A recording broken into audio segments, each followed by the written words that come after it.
I'm going to show you how to reset your leak block sensor here, in case if it got wet somehow. Maybe the machine moved and some water fell on the napkin, or maybe there's a small leak or something and you fixed it, but now you need to reset your leak block sensor. But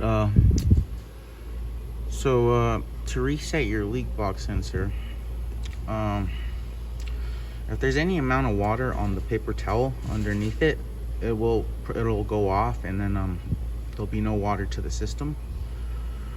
So simply, if that's the case, we would just replace this napkin. We would first clean off the sensor here, right here. This is the sensor right here. These two metal bars.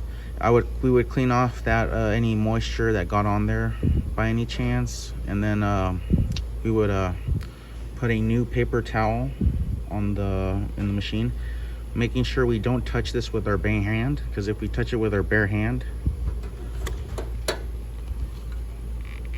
it could go off. My hands are pretty dry right now, but if your hands, any amount of moisture on your hand will cause it to go off.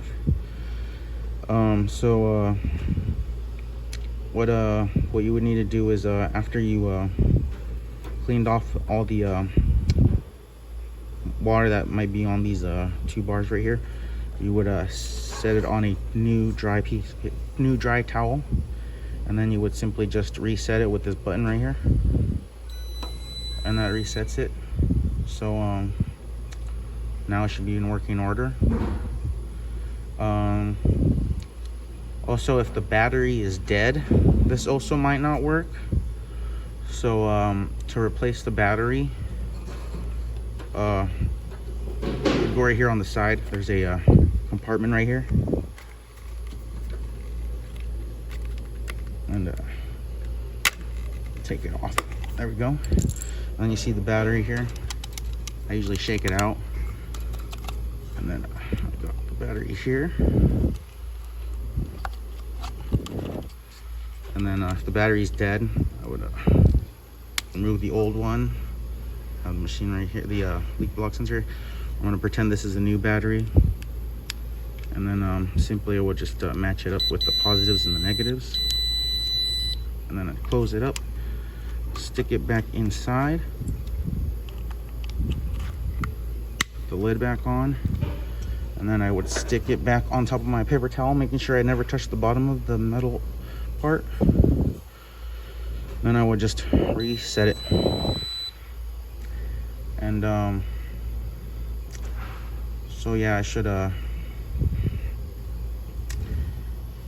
after if your BioQuantum is empty, it should take about 2 hours to fill, maybe even 3 if your water pressure is pretty low. So just to go over what we did, just in case this got wet somehow, we would replace the paper towel, making sure not to touch the bottom of the sensor here with our bare hand or touch bare metal. So and then we'd replace it back on here on a new piece of paper towel, and then we'd reset it, and then that would be the thing. And then I showed you how to change out the battery if you need to. So that's the main issue with these. Unless they get really dirty, then the solenoid gets stuck. But if yours is new, I don't see that happening. Yeah. So I'm gonna get off now this video, and if you can trying to think of anything else.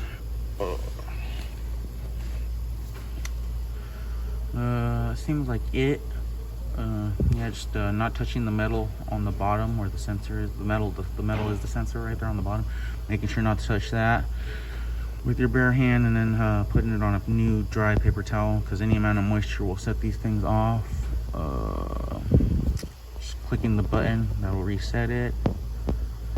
I think that's it. So I'm gonna get off now, and hopefully this video helps you.